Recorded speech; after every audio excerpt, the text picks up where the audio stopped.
anos, entre o século XV e século XVI, onde a Europa precisa de alimento, né? E boa parte dos alimentos que interessavam a Europa era provenientes de outras regiões, da Ásia, por exemplo.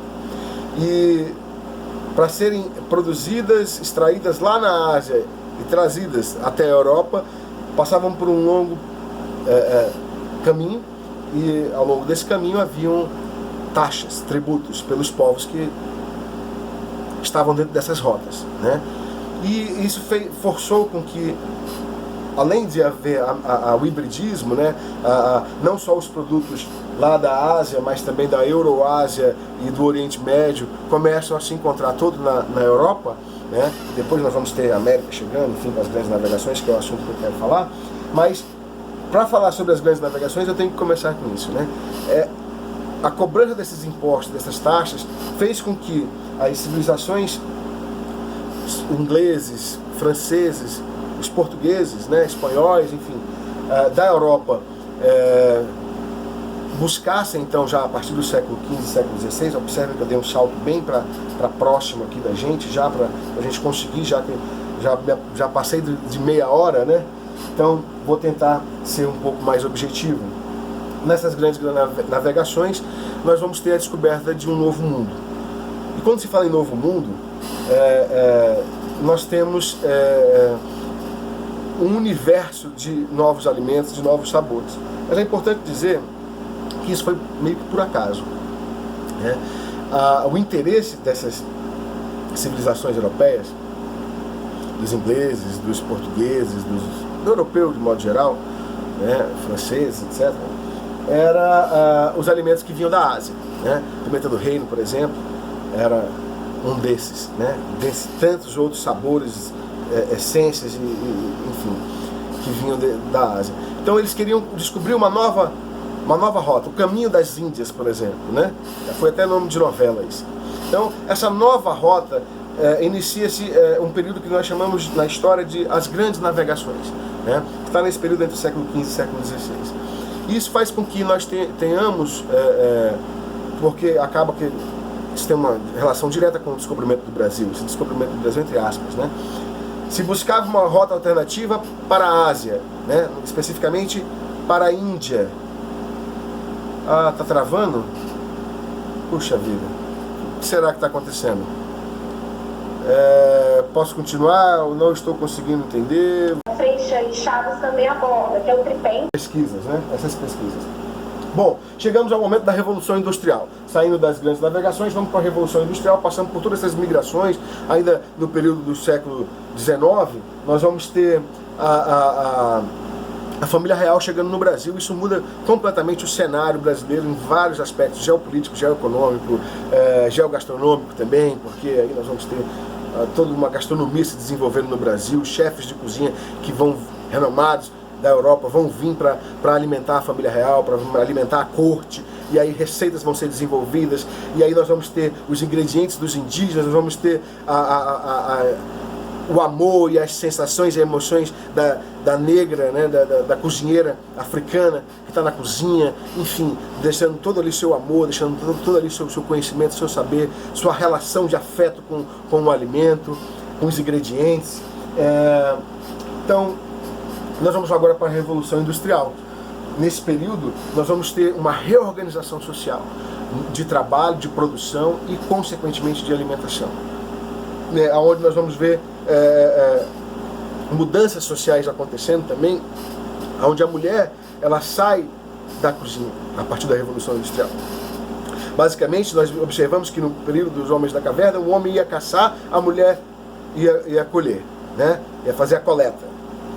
Depois nós vimos que houve a domesticação, o homem e a mulher dividiam funções. Claro que a mulher sempre mais próximo do ambiente do lar, né?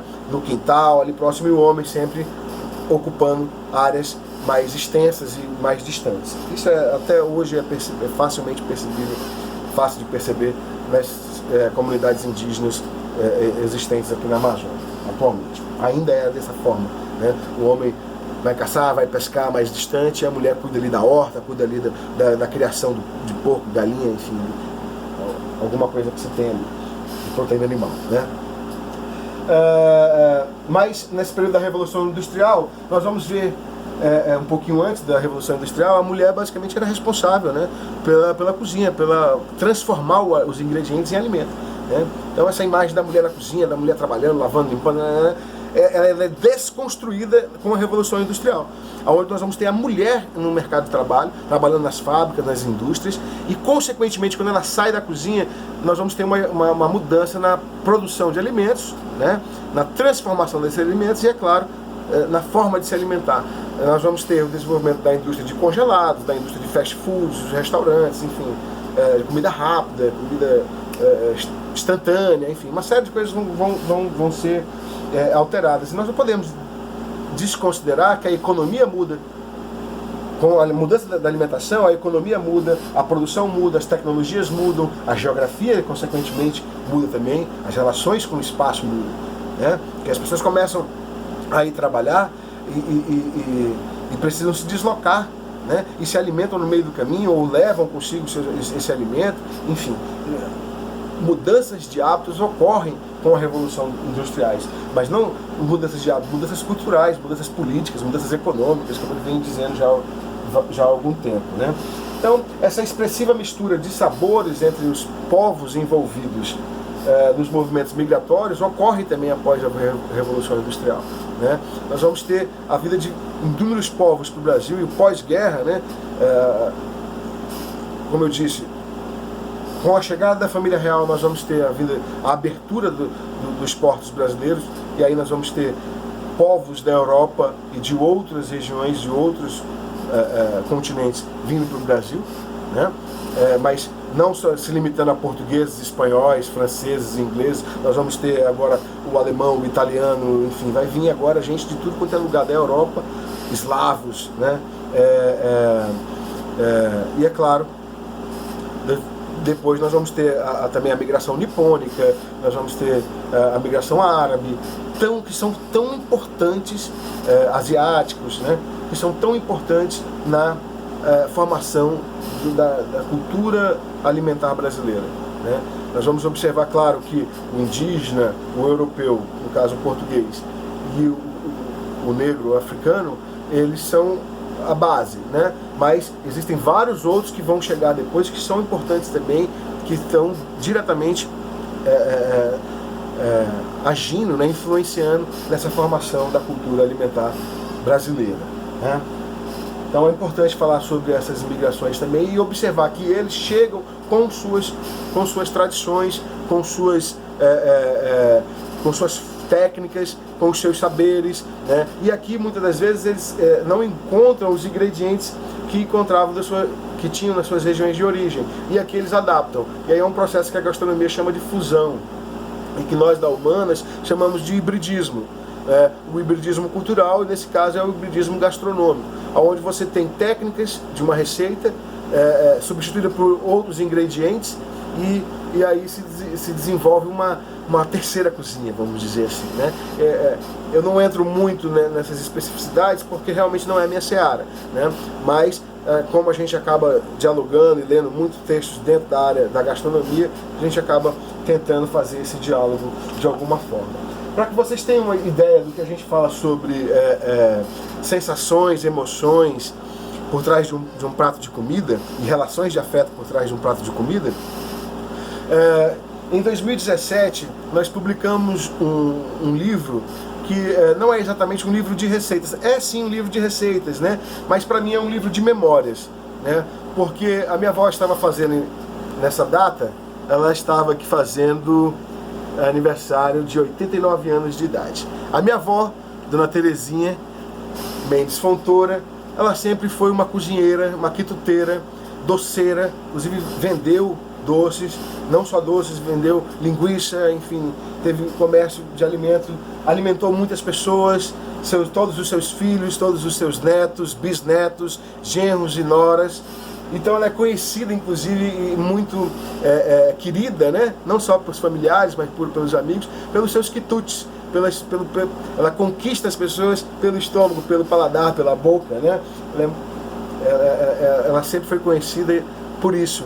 E a gente então resolveu homenageá-la em fazer uma obra para ela, que seria o livro de suas receitas, mas as receitas foram escolhidas pelos seus netos, né, que são os autores desses livros. Inclusive eu sou o neto mais novo da minha avó,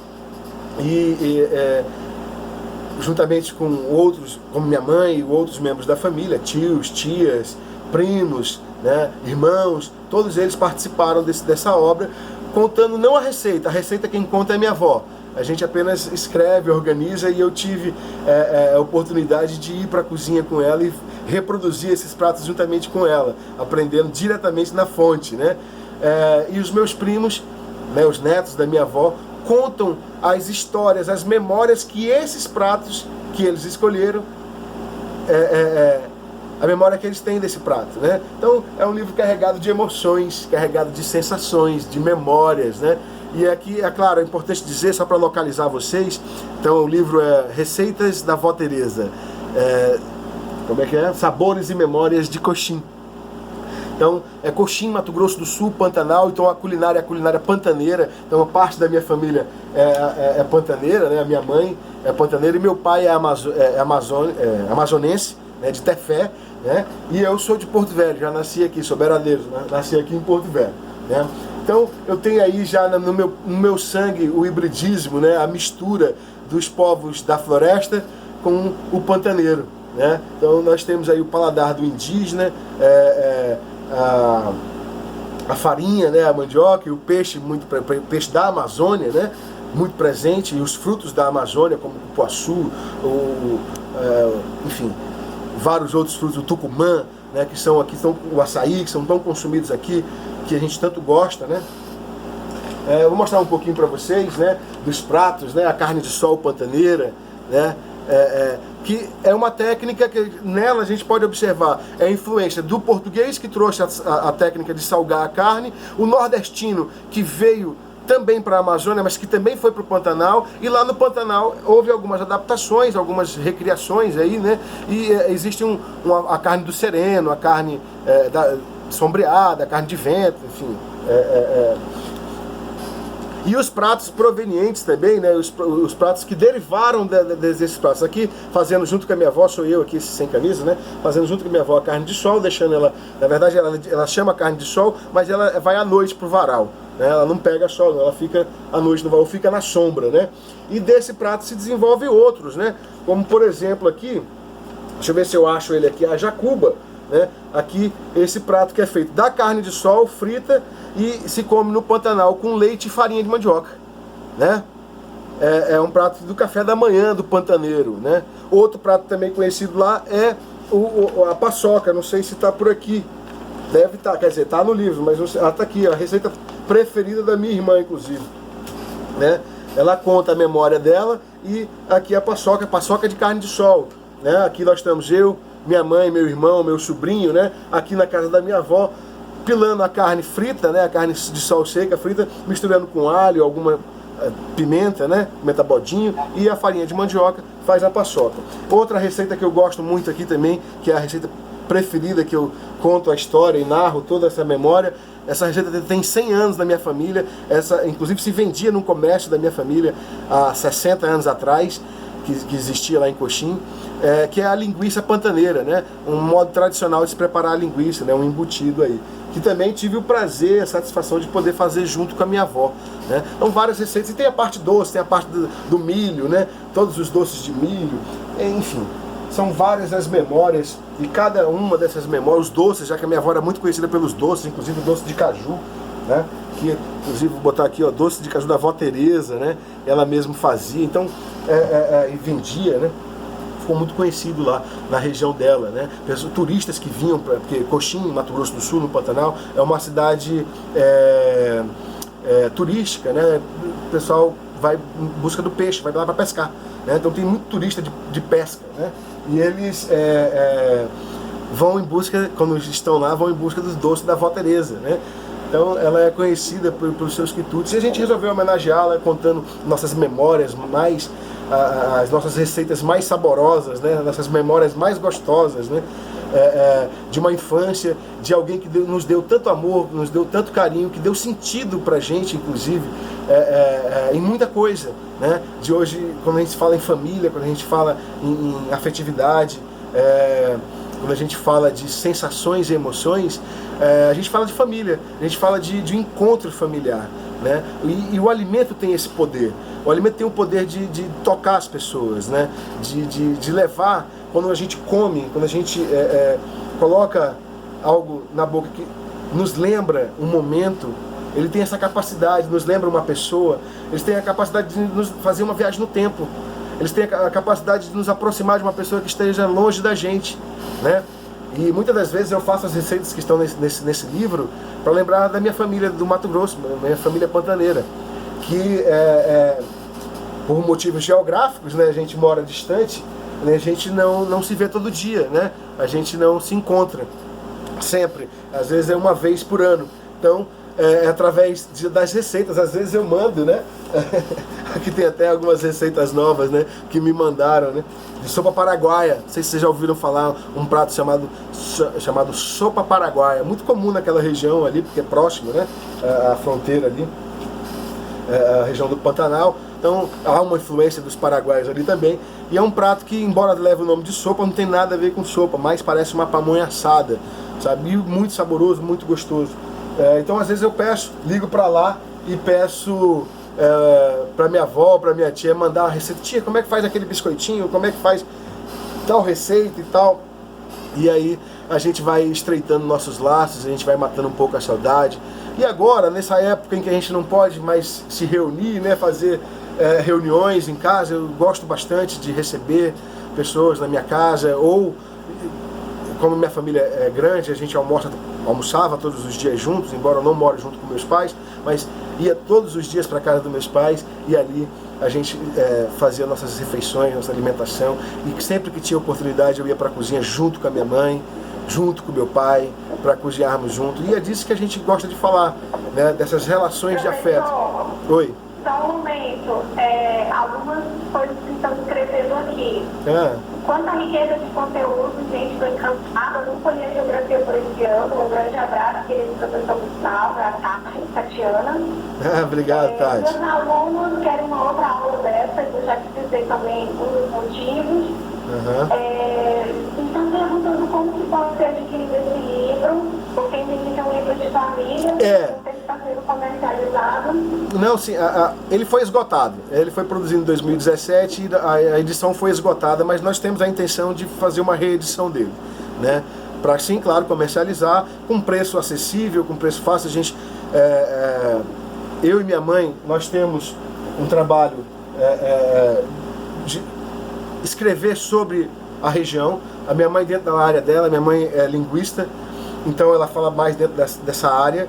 E ela produziu um livro também, aproveitar para mostrar esse livro, que também é sobre gastronomia. Olha só o nome que legal: Farinha Pouco, Meu Pirão Primeiro, A Mesa com Ribeirinhos. Esse é um livro que minha mãe produziu também de uma forma que foi acontecendo, foi uma sincronicidade de acontecimentos. Ela tem um projeto que chama Alfabetização de Ribeirinhos, e aonde as alunas dela da universidade, hoje minha mãe já é aposentada, mas ela deixou esse legado e ainda continua produzindo, né, alguma coisa. Então ela orientava as suas alunas nesse projeto de alfabetização de ribeirinhos nas escolas ribeirinhas, né, nas escolas das comunidades ribeirinhas. E aí era um incentivo à leitura e à produção de textos. E em algum momento foi orientado que eles falassem sobre o que eles comiam, né, de uma forma até despretensiosa. O objetivo não era produzir isso, mas quando se obteve a riqueza desses textos produzidos pelas crianças dessas escolas ribeirinhas, pelas crianças ribeirinhas, eram receitas interessantíssimas, né? Com um jeito muito peculiar, muito próprio deles de falar, né? Tipo, pegar meio pacu, um pedaço de cebola, sabe? Mistura com cheiro verde, faz uma caldeirada de mandi, enfim, são receitas assim, ó, bem simples, bem regionais. Vou tentar mostrar caldeirada de mandi, essa daqui até aparece aqui, né? É uma criança ensinando a fazer uma caldeirada de mandi, né? é uma receita que só é conhecida pelas populações tradicionais. Claro que muitas das vezes na cidade alguns desses peixes nem são tão valorizados comercialmente falando, né? Mas tem muita gente que gosta, isso leva as pessoas a essas memórias, né, mais íntimas, né? Podemos dizer que esse trabalho feito pela professora Anaí, que é minha mãe, é um trabalho também muito rico, que fala sobre a gastronomia regional também. Dentre outros livros que ela produziu, falando sobre o porto-velhês, um dicionário que fala sobre o jeito de falar aqui em Porto Velho, muito parecido também com o de Manaus, mas que nós temos nossas peculiaridades, nós também temos nossos dizeres aqui também, né? Então, eu acredito que nosso tempo já extrapolou meia hora aí, já falei um montão de coisa, mas eu tenho mais um monte de coisa para falar também. Se vocês quiserem, eu acho conveniente a gente de repente marcar um outro encontro e poder ter mais uma conversa, se vocês assim quiserem. Sim, prof, deixa eu dizer meus alunos, eles fizeram um trabalhinho pequenininho, se comparado ao livro, né, da família de vocês. Mas os alunos na atividade interdisciplinar, a gente trabalhou a temática com fortitude, essa comida afetuosa, ou como as populações tradicionais do México chamam, é a comida íntima. E aí eles fizeram uma pesquisa entre eles, né, entre a brigada e os familiares dessa brigada, e eles relataram uma receita de família. E eles também fizeram uma justificativa por que essa receita tem essa relação com comida afetiva, com hortifruti, né? Muito legal. Por conta dessa atividade, você está aqui também, que a gente fala nas nossas aulas sobre comida afetuosa, essa comida que gera conforto, bem-estar, mas que gera memória. E aí a gente está até tentando dar prosseguimento a essa pesquisa aí atrelada a receitas, a afetividade. Foi muito legal você expor esse trabalho, porque quando eu começar a falar, os alunos vão lembrar de vocês. Legal. Muito bacana. Então, sobre o livro da minha avó, eu disse, está esgotada a edição dele, essa primeira edição, mas a gente vai providenciar a impressão e aí eu vou comunicar a vocês. O livro Farinha Pouca, Meu Pirão Primeiro, A Mesa com Ribeirinhos, nós temos. Quem quiser depois a gente vai deixar o contato, né, para vocês entrarem em contato e a gente ver se a gente consegue mandar por correio para quem tiver interesse. Então esse livro é um livro muito bacana mesmo. Tem as receitas regionais daqui, é feito por no caso, a autora ela não é chefe de cozinha, ela teve todo o cuidado e a intenção de colocar sim a receita, mas de colocar sim também outras informações, outras,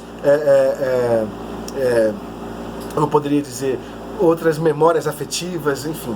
Isso tem muito nesse livro aqui também, da nossa, não só da professora Anaí, mas outras professoras também estiveram envolvidas, né? A professora Neuza, a professora Iracema e a minha queridíssima tia Glória Valadares, né? Então eu tenho minha mãe e minha tia participando desse livro, para vocês observarem que isso está no meu sangue, na minha família. A gente leva muito a sério esse negócio de comer e gostar das pessoas, e a gente demonstra isso através do alimento. E eu termino aqui. Se vocês tiverem alguma pergunta, fiquem à vontade. Vou perguntar dos nossos alunos e convidados, eles vão estar... Aqui eu passo para o caderno, justamente para fazer nosso relatório. Então, eu não tenho nenhuma dúvida em questão do conteúdo. Legal, que bom. Muito bom, José. Quem mais? Vamos lá. Eu gostaria de saber como é que é essa parte atualmente na industrialização dos condimentos, na industrialização dos sabores, como é que ela influencia hoje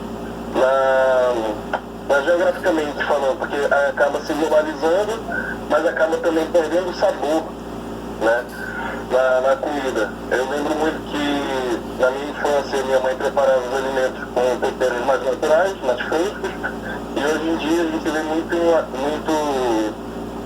caldos prontos, temperos prontos, e houve uma industrialização em relação a isso. E impacta diretamente com a afetividade que a gente tinha quando criança, né, no modo de preparo. Perfeito, perfeito. é um assunto que eu não explorei, citei aqui, falei sobre a Revolução Industrial, mas ele também seria 1 hora para a gente falar dele, ou mais até. Isso que você disse é importantíssimo. Eu queria que vocês observassem, fizessem esse caminho junto comigo. Quando nós passamos pelo período de Revolução Industrial, a partir da Revolução Industrial, a produção em grande escala, as grandes plantações, as tecnologias de plantio, de manuseio do solo, de genética, melhoramento genético, mudanças, né, alimentos transgênicos, fora ainda alimentos superprocessados, industrializados, isso muda completamente não só a alimentação, mas isso vai mudar. Há quem diga que isso muda até na questão da saúde do corpo humano, né? Algumas doenças que não existiam começam a existir pela quantidade de alimentos superprocessados que estamos nos alimentando desde a infância até os dias atuais. Como também a geografia muda, porque vocês imaginem hoje que plantar soja na Amazônia, por exemplo, era algo impensável nos anos 70, nos anos 60. Né? Ninguém falaria que seria possível plantar soja, por exemplo, aqui na Amazônia.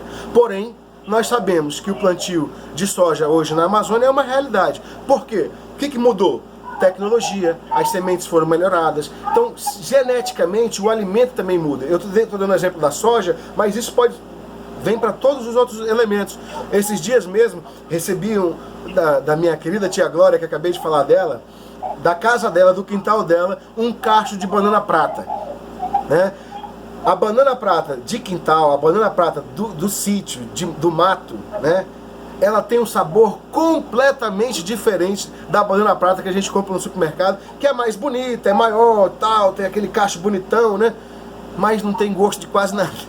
Já a banana mesmo nativa, né? Essa que é sem agrotóxicos, que não foi geneticamente modificada e tal, essa daí, ela até que serve para nos alimentar assim, mas ela não tem o mesmo sabor de infância, por exemplo, a mesma memória que você está se referindo. Então, isso realmente existe. A tecnologia, a revolução industrial, ela acelerou uma série de acontecimentos.